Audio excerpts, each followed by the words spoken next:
But if Holy Spirit, Roh Kudus katakan sesuatu, belajar untuk obey, untuk taat. Are we listening? Apakah kita lagi sedang mendengar, punya postur yang tepat untuk mendengar firman-Nya? Punya hati yang punya pola pikir, kemudian mindset yang mau bertumbuh, mau berubah. Nah, bulan Agustus ini kita akan melihat dari 1 Samuel 15 sampai 1 Samuel 19. Temanya resonate. Jadi kita bisa melihat nih perjalanan yang terus berlanjut dalam kehidupan Saul, dan kemudian kita akan melihat lagi tokoh Daud yang luar biasa. Kalau istilah film kerennya tuh The Saga Continues, ya. Well, ya bagi yang ngerti-ngerti itu berarti suka nonton serialnya. Nah, Saul di 1 Samuel 15 sampai 19, kita bisa melihat dia juga menghadapi situasi demi situasi yang kelihatannya berbeda, tetapi dia punya satu sikap atau satu respon yang sama. Dia nggak belajar dari kesalahan yang dia buat, dia tidak merubah sikapnya, dengan kata lain dia tidak bertobat. Dan di 1 Samuel 15 sampai 19 kita akan melihat bagaimana nanti ada seorang yang namanya Daud yang berbeda dengan Saul. Ketika Saul digerakkan oleh banyak mungkin suara-suara noise, suara-suara ribut, suara-suara rakyat, suara ego dirinya sendiri, suara masyarakat. Dan dia nggak bisa mendengar dengan jelas suara Tuhan. Sedangkan ada seorang Daud yang bergerak dengan suara dari Tuhan. Menjadi doa saya supaya sebulan ini, di bulan Agustus ini, kita bisa beresonansi dengan benar. Resonansinya tuh dengan sumber suara, yaitu sumber suara Tuhan. Saya mau kita lihat satu video ini supaya Anda bisa menangkap prinsip resonansi. Silahkan diputar.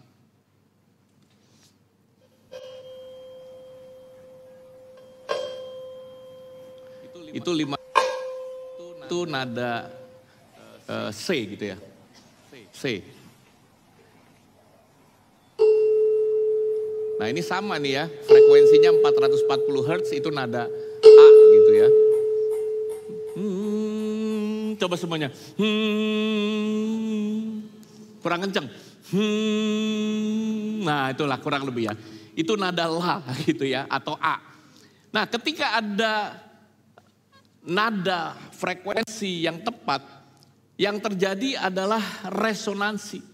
Coba bayangkan kalau suara itu adalah suara atau firman Tuhan, dan kemudian itu beresonansi di dalam hati manusia, sehingga akan ada satu pergerakan. Kalau situ tadi bolanya ya yang bergerak karena resonansi. Tapi hidup kita akan juga bergerak. Ada perkataan-perkataan kita yang berubah, ada perbuatan atau tindakan-tindakan yang berbeda. Langkah-langkah iman dibanding langkah-langkah ketakutan. Langkah-langkah di mana kita melihat ada tuntunan, ada pimpinan Tuhan. Dan kita nggak lihat atau nggak dengar lagi suara-suara yang bukan dari Tuhan. Mazmur 5 ayat yang ketiga. Ini saya ambil dari Amplified Version. Ini adalah mazmur dari Daud. Dan kita bisa melihat bagaimana dia mengatakan, in the morning, O Lord, pada waktu pagi Tuhan, aku ini bangun gitu ya. Karena aku tahu engkau akan mendengar suaraku, dan pada waktu pagi, aku ini mau menyiapkan doa dan persembahanku. Jadi Daud menyiapkan sesuatu yang intentional yang dia lakukan. Kemudian dia bilang, aku menunggu engkau berbicara pada hatiku.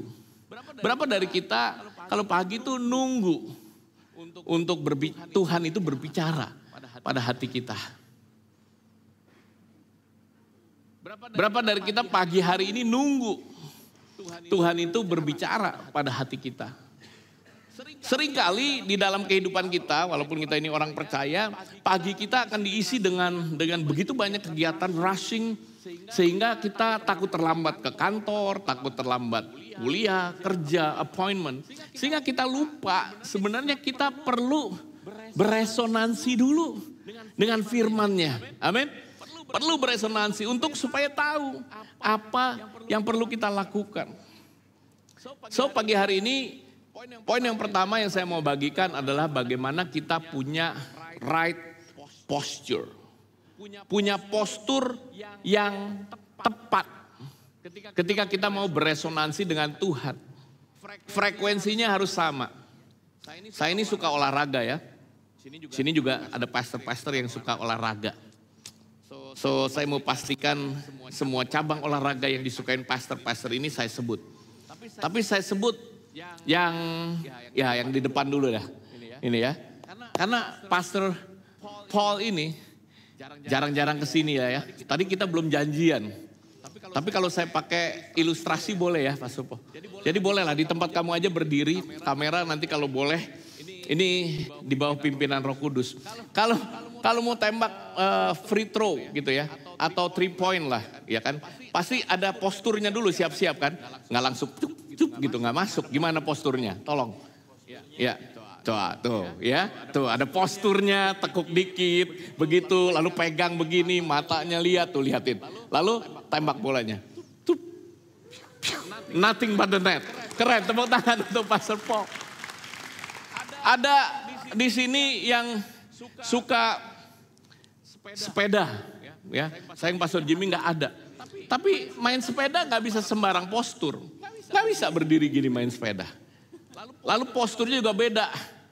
Ada postur yang pakai road bike. Itu saya nggak usah gayain lah ya karena saya nggak bisa. Tapi Anda bayangkan aja. Road bike sama Sally beda posturnya. Kalau Sally bisa rada santai gitu. Road bike mesti nunduk. Udah sebut sepeda. Apalagi nggak boleh lupa. Ini saya ada kayaknya tadi saya lihat suhu saya nih kalau belajar golf. Nggak bisa, ada Sifu kelihatan Sifu.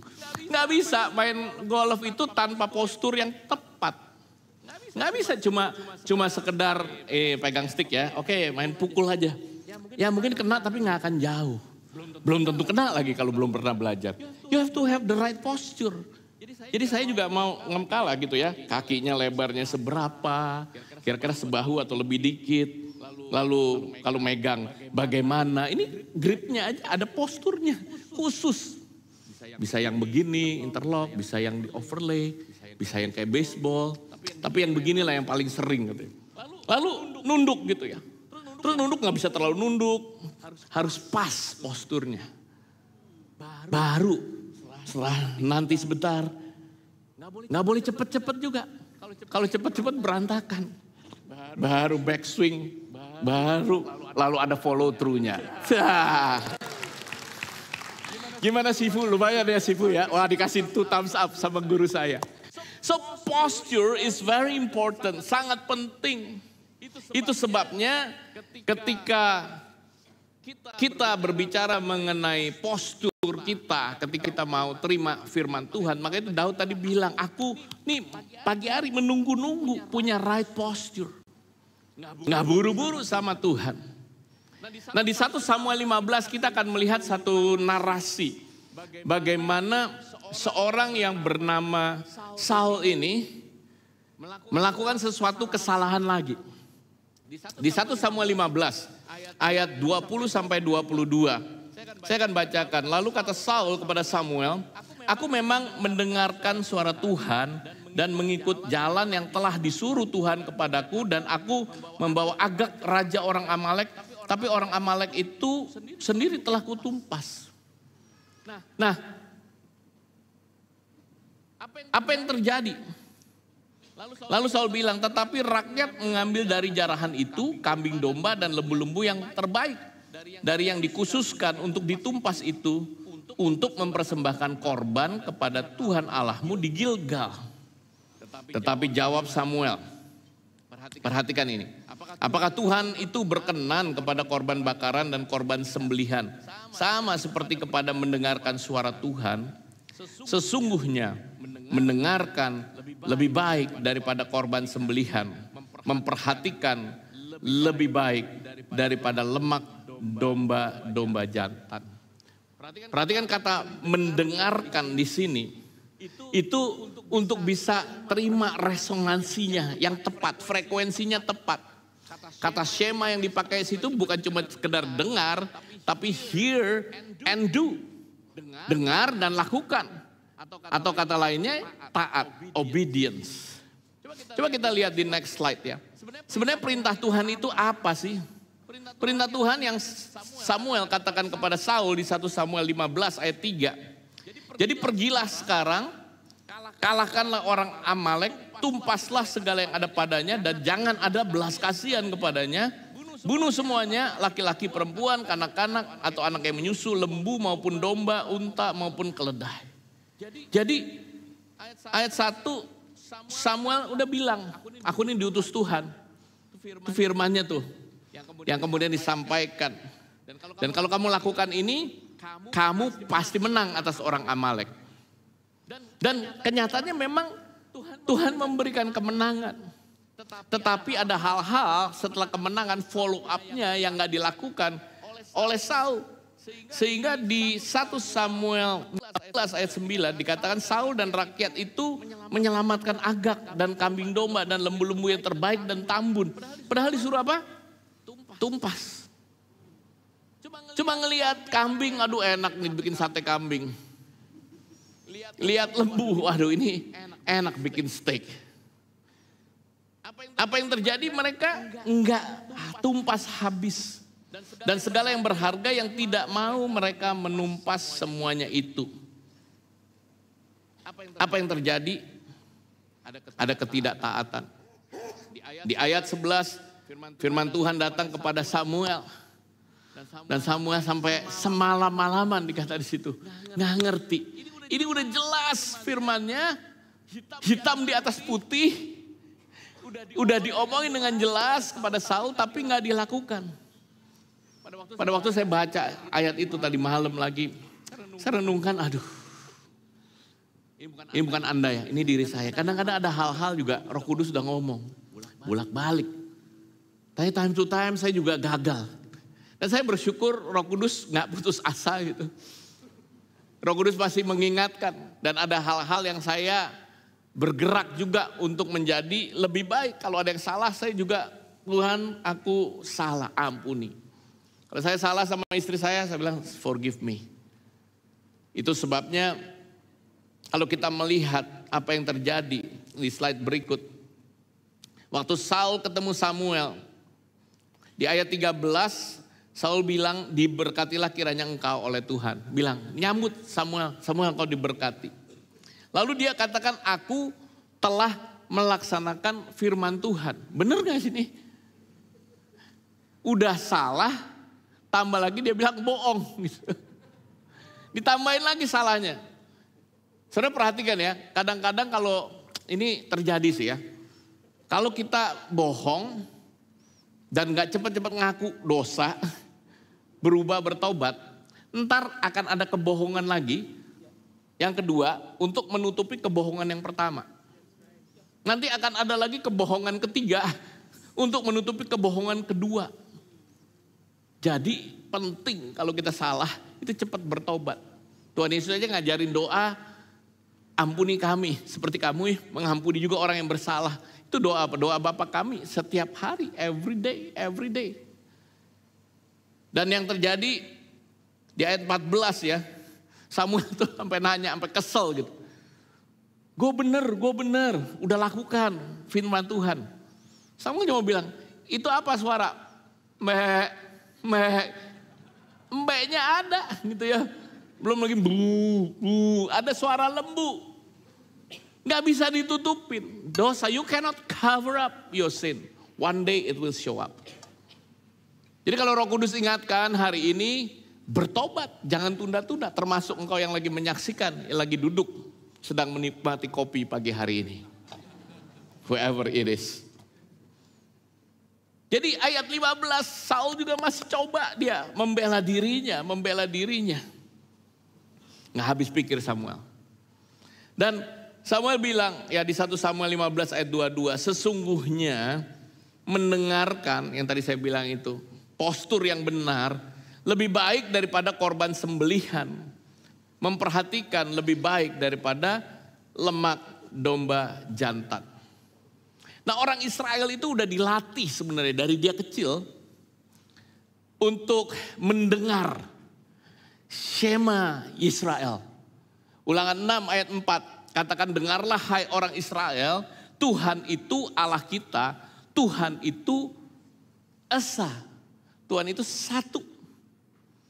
Shema Israel, Yahweh atau Adonai mereka sebut. Adonai Elohim, dia itu Elohim, dia itu Tuhan Allah. Adonai Ehad, bahwa Tuhan itu cuma satu, Esa. Itu tiap hari saudara, pagi dan malam. Saya berusaha punya doa juga untuk ngedoain anak-anak kami itu, doa pagi, doa malam sama, doa berkat. Tapi orang Israel diajarnya gini, Shema, Shema, dengarkanlah. Shema Israel, Shema Israel, dengarkanlah hai orang Israel. Kemarin di conference, lucu juga Pastor saya bilang lebih daripada orang tua para parents di Israel. Kalau punya anak, punya baby gitu kan. Dulu saya masih ingat sama Grace gitu, kita pengen tahu nih. Misalnya Nathan, anak pertama kami. Dia pertama bisa ngomong pa apa ma gitu ya. Waduh kayaknya kalau dia bisa papa tuh papa gitu. Enggak, Grace bilang itu mama, coba dengerin lah mama, dia bisa mama dulu. Dan mungkin mama lebih sering karena mama yang menyusui gitu, mama yang melahirkan. Oh anak langsung ngangguk-ngangguk aja. Tapi kadang-kadang bisa juga menggunakan pa. Tapi kalau orang Israel gak pusing itu. Mereka bilangnya Shema Israel. Dengar Israel. Pagi diomongin, malam diomongin. Itu sebabnya di 1 Samuel ini kita juga melihat ya ketika Samuel ada di rumah Imam Eli. Dia pada waktu itu dapat firman dan dia menyiapkan postur yang tepat. Diajarin Eli sih ya. Bilang apa? Speak Lord. Berfirmanlah Tuhan. Karena hambamu ini mendengar. Daud tadi kita lihat di Mazmur 5. Murid-murid Tuhan Yesus diajar oleh Tuhan Yesus untuk belajar mendengar. Belajar mendengar. Ketika Tuhan Yesus mengajar, ketika Tuhan Yesus ada di Mount of Transfiguration, ada suara tuh dari surga, dengarkanlah dia, anak yang kukasihi. Bahkan kitab Wahyu menuliskan bagaimana kita yang punya telinga, biarlah yang bertelinga hendaklah ia apa saudara? Mendengar. Penting sekali untuk Shema, untuk mendengar dan kemudian untuk taat. Kalau tidak, apa yang terjadi? Kita akan dibingungkan oleh begitu banyak suara-suara. Yang saya sebut suara kosong, bukan kebenaran. Dalam era post-truth ini, kadang-kadang ada hal-hal yang sering diomongin, sering kita lihat di sosial media, lalu kita pikir itu kebenaran. And it's not. Kebenaran sumbernya adalah hanya dari firman Tuhan. Pagi hari ini ayo kita latih diri kita untuk mendengar dan memperhatikan. Supaya kita ini bisa membedakan. Coba lihat kiri kanan, lalu katakan kepada kiri kananmu, aku lihat kamu punya 2 telinga. Gitu. Yang ketutup coba Bu Eni. Kelihatan gak? Bener gak ya? Punya 2 telinga ya. Semua kita punya 2 telinga. Terus bilang juga punya berapa mulut? 1 mulut ya. Memang kadang-kadang kan suka orang ngomong ya supaya akhirnya kita ini lebih banyak mendengar daripada ngomong. Tapi pagi hari ini mau gak kita ini belajar sensitif untuk dengar suara Tuhan. Coba kita pegang telinga, anggap ini telinga rohani kita. Lalu taruh 1 tangan lagi di hati kita. Lalu Anda ikuti kata-kata saya ya. Berbicaralah Tuhan, hambamu ini siap mendengar. Sekali lagi pakai bahasa Inggris. Speak Lord, your servant is ready to hear.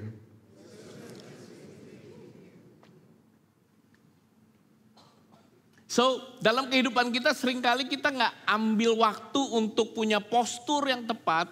Untuk kita memang siap untuk mendengar firman Tuhan. Karena kalau kita berbicara mengenai soal mendengar, sebenarnya itu berbicara mengenai hubungan, tentang relasi. Gak cuma sekedar informasi. Kita belajar untuk terus berhubungan dengan Tuhan, to connect with God.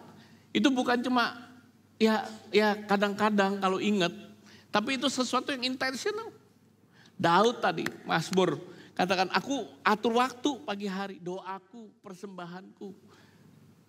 Tadi lagu worship yang pertama ya, trust. Nanti kita nyanyikan lagi lagu itu. Gimana? I pray, I wait. Beberapa dari Bapak Ibu Saudara mungkin Anda sedang ngalamin masa-masa lagi menunggu janji Tuhan. Jangan cepat-cepat lepas. Pegang kebenaran firman Tuhan. Lewati, itu adalah proses di mana kita terus mendengar tuntunan dan langkah Tuhan. Langkah-langkah yang Tuhan mau kita jalani.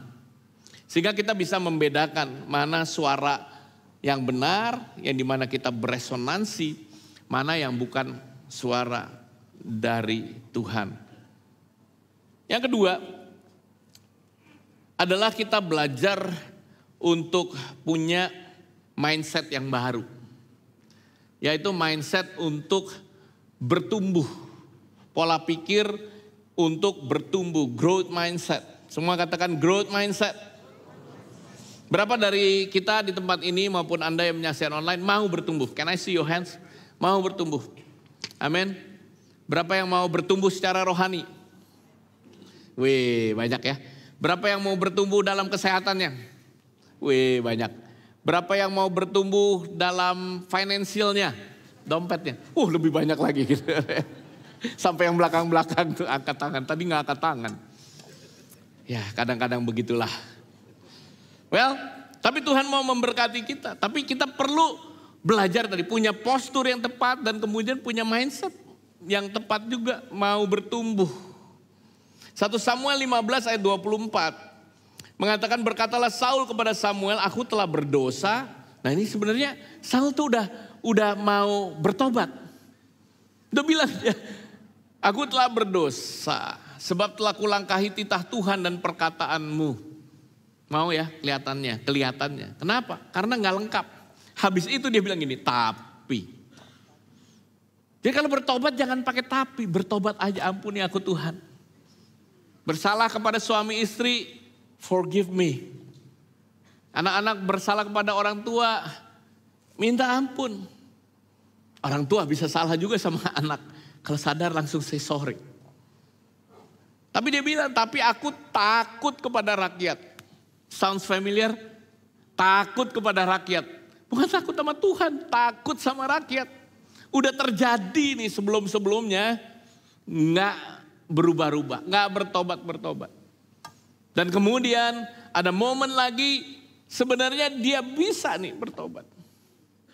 Aku takut kepada rakyat. Karena itu aku mengabulkan permintaan mereka. Dia lebih takut pada manusia, kepada rakyat daripada takut kepada Tuhan. Jangan sampai pagi hari ini kalau Anda udah dengar firman Tuhan, Anda tetap lebih takut kepada manusia daripada kepada Tuhan. Itu bisa terjadi di keluarga, bisa terjadi tempat pekerjaan, bisa terjadi di eye care, bisa terjadi di segala tempat. What if Saul learn and grew from his mistakes? Gimana kalau Saul itu akhirnya belajar sebenarnya, udah dikasih kesempatan loh, berulang. Mungkin berbeda sejarahnya. Pagi hari ini kalau kita diingatkan satu bagian firman Tuhan 2 Timotius 3 ayat 16. Saya ajak kita baca sama-sama supaya ini juga boleh masuk di dalam telinga rohani dan hati kita. 2 Timotius 3 ayat 16. Oke, 2-3. Segala tulisan yang diilhamkan Allah memang bermanfaat untuk mengajar, untuk menyatakan kesalahan, untuk memperbaiki kelakuan, dan untuk mendidik orang dalam kebenaran. Saudara berada di dalam gereja yang mempunyai atmosfer untuk terus baca firman Tuhan, untuk terus belajar. Paling tidak satu pasal, satu hari. Kesaksian tadi, ya begitu banyak sebenarnya. Ini saya bersyukur tim dari multimedia mulai menunjukkan bagaimana firman bisa menuntun kehidupan kita. Ketika kita takut, ketika kita bimbang, ketika ada keputusan-keputusan yang penting yang harus kita ambil. Setiap hari saya akan menuliskan, saya biasa baca juga satu pasal. Ada momen 3 pasal. Tapi setiap hari saya harus punya firman yang saya pegang. Kadang langsung saya butuhkan itu, wow. Ketika dalam pelayanan, atau dalam meeting, itu bisa menolong saya. Ada yang ya biasa-biasa aja. Nggak harus setiap hari itu kayaknya wow. But every day, setiap hari saya catat, saya jurnal. Istri saya tahu, anak-anak saya tahu. Renungkan, tulis. Kalau enggak mau belajar dari mana? Kalau tidak mau beresonansi dengan apa? I think sekarang ini bersyukur juga ya. Di kita, banyak dari kita udah pakai smartphone kita untuk baca Alkitab. Untuk kerja semuanya. Dan dia cukup pinter untuk ngasih tahu kita pada akhir minggu. Ada statistik, baca firman berapa banyak, WhatsApp saya memang terus terang WhatsApp paling banyak karena pakai sambil kerja. Tapi abis itu ada juga firman Tuhannya, Bible. Terus ada Instagram. Nah kadang-kadang ya gitu, suka Instagram sama Bible, bolak-balik. Maka itu kadang-kadang perlu puasa sosial media juga mungkin gitu ya. Lagi 21 hari doa puasa, mungkin nanti tim doa ada puasa sosial media. Well, apa yang berbicara kepada telinga kita, telinga rohani kita, hati kita? Is it news, berita yang kadang-kadang hoax? Atau kebenaran firman Tuhan?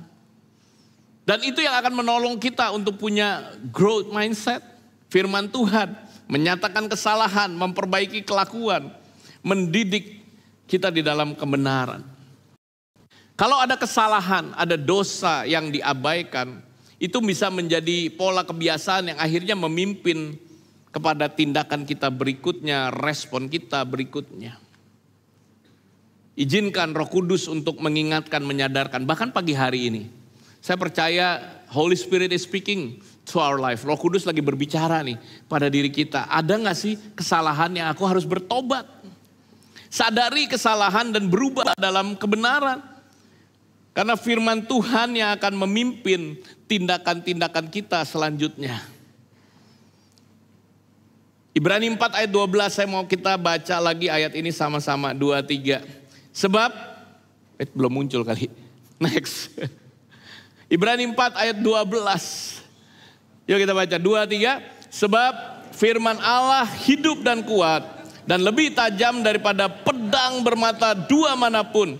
Ia menusuk amat dalam sampai memisahkan jiwa dan roh, sendi-sendi dan sumsum. Ia sanggup membedakan pertimbangan dan pikiran hati kita. God is still speaking. Tuhan tuh masih berbicara. Kalau tiba-tiba ada dalam hati bilang, Pastor Daniel gak ada berasa apa-apa. It's a warning. Mungkin kadang-kadang bisa jadi rohani, hati rohani, kuping rohani kita jadi kebal gitu, baal. But if Holy Spirit, Roh Kudus katakan sesuatu, belajar untuk obey, untuk taat. Are we listening? Apakah kita lagi sedang mendengar, punya postur yang tepat untuk mendengar firman-Nya? Punya hati yang punya pola pikir, kemudian mindset yang mau bertumbuh, mau berubah. Saul gak mau bertobat. Dia gak bertobat sungguh-sungguh. 1 Samuel 15 ayat 30. Dia masih minta, keegoannya masih minta supaya Samuel menghormati dia. Gak bertobat sungguh-sungguh. Ego kita bisa berkata, jangan sampai orang tahu kesalahanku. Pagi hari ini yuk datang sama Tuhan. Ada kebenaran berkata Tuhan yang tahu. Dan dia bisa memulihkan aku. Amin. Kadang-kadang kesombongan kita, ego kita Menghalangi kita untuk bertumbuh. Menghalangi kita untuk terima berkat Tuhan yang lebih dahsyat. Yakobus 4 ayat 6 bilang Allah tuh menentang orang yang congkak, tapi mengasihi orang-orang yang rendah hati. Jangan kita sombong. Saya mau, karena ada Pastor Herman, dia udah cerita tentang kesaksian saya waktu kuliah. Kalau jalan, masih inget ya, kalau yang enggak nanti lihat khotbahnya Pastor Herman beberapa minggu lalu. Saya kalau jalan kata Pastor Herman kedengeran klupuk karena apa? Otaknya encer.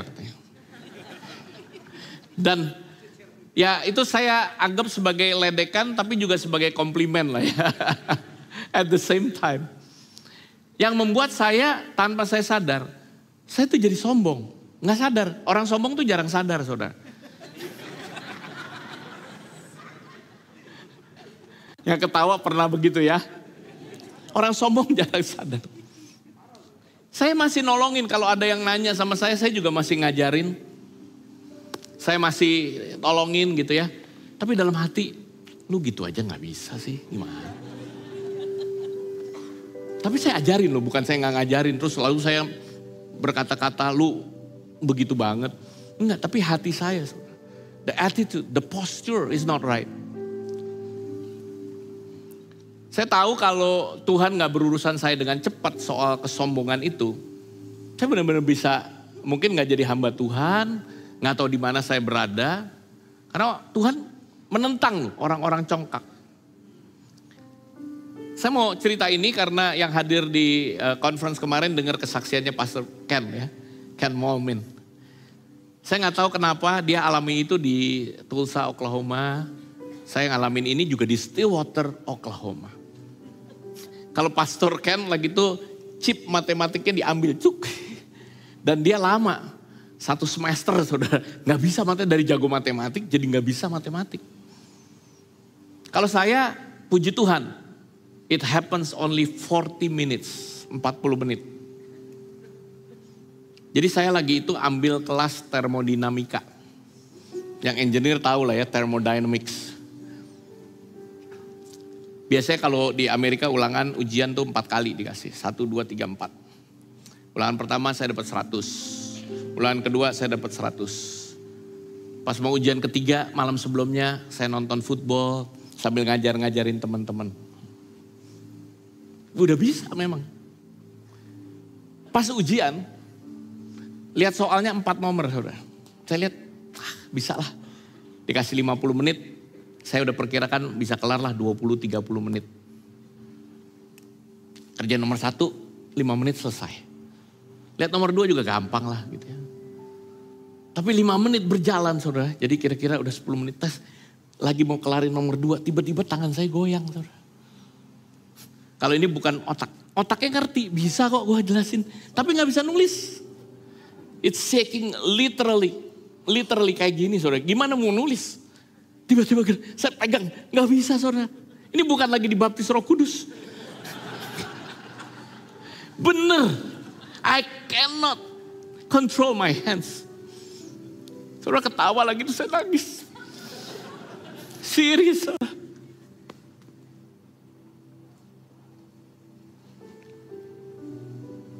Itu tangan gak berhenti getar 40 menit. Pas tank harus kumpulin semua. Langsung di detik yang sama tangannya berhenti bergetar. Harus dikumpulin.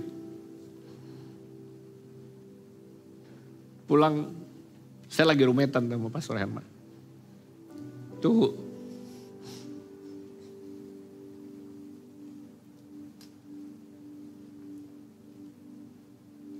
Saya masuk kamar siang itu gak keluar, saya kunci kamar.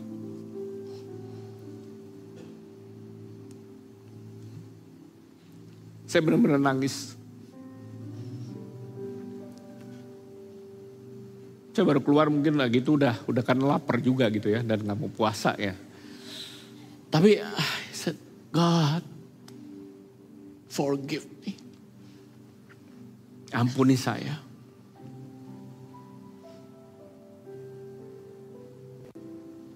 Dan mulai hari itu saya tahu, kalau saya bisa apapun itu bukan karena kekuatan saya. Kalau saya diberkati apapun, itu karena Tuhan yang memampukan. Karena Dia yang memberi kekuatan untuk memperoleh kekayaan, untuk memperoleh kemampuan, untuk memperoleh apapun yang Tuhan percayakan. Pagi hari ini kalau Roh Kudus katakan sesuatu dalam hati kita, jangan tunda-tunda. Have the right posture, have the growth mindset. Datang sama Tuhan, Tuhan aku mau beresonansi dengan Engkau. Aku gak mau telinga rohaniku menjadi tumpul. The right posture, postur yang benar akan melatih hati kita. Telinga rohani kita untuk bisa discern, untuk bisa tahu mana ini suara Tuhan, mana yang bukan suara Tuhan. Memberikan ruangan untuk Tuhan juga bekerja. Mungkin bisa membentuk kita, mungkin bisa redirect, mengubah arah langkah kita. Karena gak lama setelah itu, saya tahu bahwa apapun yang saya lakukan, saya mau Tuhan pakai bejana ini untuk kemuliaan nama Tuhan. Amen. Amen. Let's pray. Berikan kemuliaan buat Tuhan kita. Thank you, Jesus. Bapa Surgawi, terima kasih pagi hari ini untuk kebenaran firman yang boleh kami terima. Untuk punya postur yang tepat. Kami bersyukur Tuhan kalau Engkau melalui Roh Kudus-Mu pagi hari ini mengingatkan untuk kami tetap percaya kepadamu. Di tengah-tengah mungkin tantangan yang sedang kami hadapi, di tengah-tengah pergumulan kami. Terima kasih Roh Kudus kalau Engkau juga izinkan kami untuk mengakui dosa, kesalahan, kelemahan kami. Pagi hari ini kalau Roh Kudus ingatkan sesuatu, untuk Engkau berubah, Engkau melakukan sesuatu yang berbeda. Izinkan Roh Kudus untuk bekerja dalam hatimu. Sementara tim bisa nyanyikan lagu tadi, Trust. Let the Holy Spirit speaks to you. Thank you, Lord.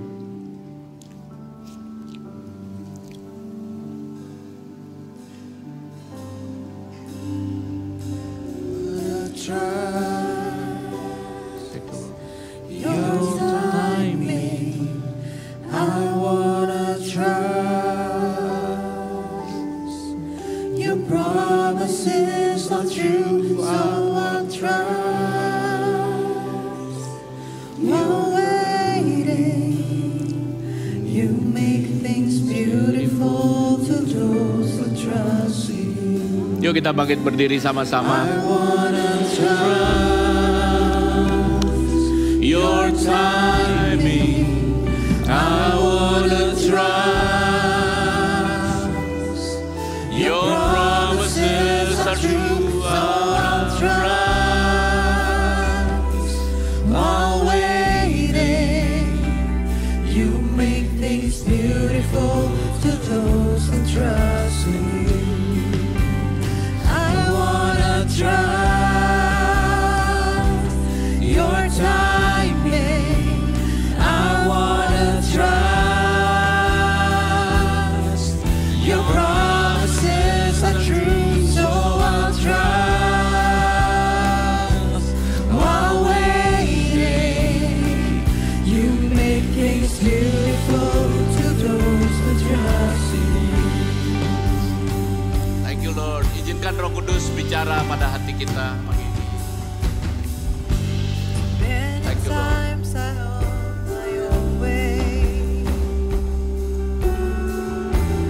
Many times I doubt what you say.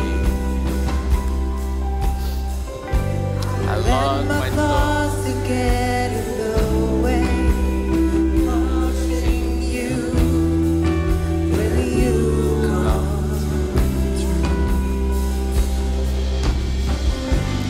Many times I try. Ayo kita berubah pagi ini. Many times I stop you. Bertobat jika Roh Kudus katakan sesuatu. Far from you, oh, what is true? So I'll stay and I'll pray. So I'll stay and I'll pray.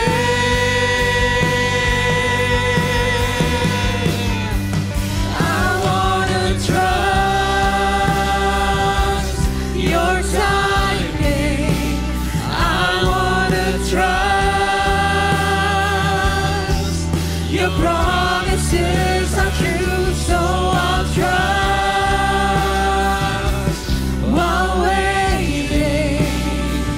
You make things beautiful to those who trust. So I will trust you, Lord. I wanna trust your timing. I wanna trust your promises are true, so I'll trust while waiting. You make things beautiful to those who trust you.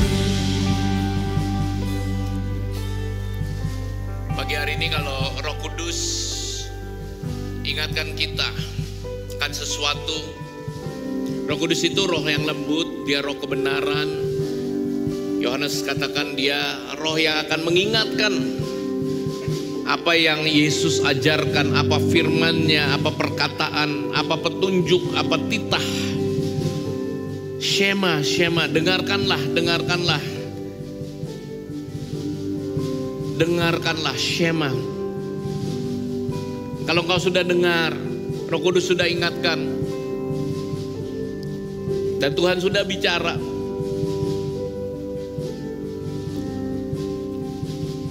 dan kau mau melakukan sesuatu, saya berdoa biar Roh Kudus juga yang memberi kekuatan, memberikan urapan, memberikan tuntunan. Thank you Holy Spirit, terima kasih Roh Kudus. Dan kalau itu adalah saudara, saya mau taruh tangan kirimu di dadamu, tangan kananmu engkau angkat. Sebagai tanda engkau mau beresonansi dengan dia. Terima kasih Tuhan. Terima kasih Roh Kudus kalau engkau ingatkan kami akan sesuatu. Kau ingatkan kami untuk menjaga waktu dengan engkau. Engkau mengingatkan kami untuk berhenti dari hal-hal dosa yang kami lakukan. Engkau ingatkan kami untuk menjaga hubungan kami. Engkau ingatkan kami untuk membaca firman-Mu. Engkau ingatkan kami untuk punya postur, punya sesuatu yang memang kami rencanakan dan kami tunggu Engkau. Kami gak buru-buru Tuhan. Kami percaya kepadamu, kami percaya kepada firman-Mu, kami percaya kepada waktu-Mu. Ampuni dosa dan kesalahan kami. Dan kami bersyukur untuk tubuh dan darah-Mu yang boleh kami makan dan minum pagi hari ini. Karena kami tahu kehidupan kami sudah diselamatkan. Dan kami menyadari kami masih work in progress. Ada hal-hal yang memang perlu kami ubah. Ada hal-hal di mana kami harus bertumbuh. Ada hal-hal di mana kami harus bertobat. Dengan tangan kami yang terangkat, sebagai tanda kami mau beresonansi dengan firman-Mu. Ajar kami untuk gak terdistorsi dengan suara-suara yang bukan daripada-Mu. Ajar kami bisa sensitif untuk mendengar suara-Mu. Dan kalau Engkau udah ingatkan, kami mau lakukan Tuhan. Kami gak mau seperti Saul yang cuma sekedar atau ala kadarnya melakukan, tapi gak tuntas. Kami mau tuntas Tuhan. Kami mau bereskan hal-hal yang gak berkenan kepadamu. Kami mau berjalan di dalam kasih karunia dan kebenaran firman-Mu. Thank you Lord. Mari angkat kedua tanganmu di akhir ibadah ini. Bapa Surgawi, terima kasih untuk firman yang boleh kami terima pagi hari ini. Terima kasih untuk hadirat-Mu, terima kasih untuk firman-Mu yang akan mengubahkan kehidupan kami. Ketika kami bisa beresonansi dengan Engkau, kami bergetar sesuai getaran hati-Mu, kami bergerak sesuai dengan gerakan yang Engkau arahkan kami. Dan biar tingkap langit boleh terbuka dan Engkau curahkan berkat kepada kami anak-anak-Mu, sehingga kami boleh diberkati pada waktu masuk, kami diberkati pada waktu pulang nanti, pada waktu kami keluar, kemanapun kami pergi. Kami boleh lihat berkat-Mu terjadi dalam keluarga kami, pekerjaan kami, usaha kami, pelayanan kami. Keluarga kami akan dipenuhi dengan iman, pengharapan, kasih dan kekudusan. Kami terus naik tidak turun, jadi kepala dan bukan ekor. Dan kuasa Roh Kudus-Mu yang akan menuntun kehidupan kami senantiasa, mulai siang hari ini sampai selama-lamanya. Di dalam nama Tuhan Yesus kita semua yang percaya katakan amin, amin. God bless you, have a great Sunday.